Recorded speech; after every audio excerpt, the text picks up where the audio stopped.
आज रात से तुम नाइट ड्यूटी भी करोगी, रात में खेतों को पानी भी दोगी और आम की देखभाल भी करोगी। बहन, मेरी मालकन ने मेरी रात की ड्यूटी लगा दी है, बहुत परेशान हो गई हूँ। मेरी बेटी का ख्याल रखना, रात में वो मेरे बगैर सोती नहीं है।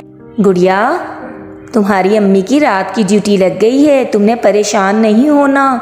आंटी, मैं कैसे सोऊंगी?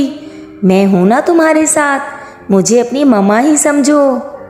ऐसी बात नहीं है, हम साथ हैं तुम्हारे, मम्मा आ जाया करेंगी। हाँ हाँ गुड़िया, तुम्हें परेशान होने की ज़रूरत नहीं, मैं भी तुम्हारे साथ हूँ और आंटी भी तुम्हारे साथ हैं। तुम्हें नींद ना आए तो हमारे पास चली आना, हम तुम्हें अच्छे से सुला देंगे। हाथी अंकल, पर मैं कैसे सो सकूंगी?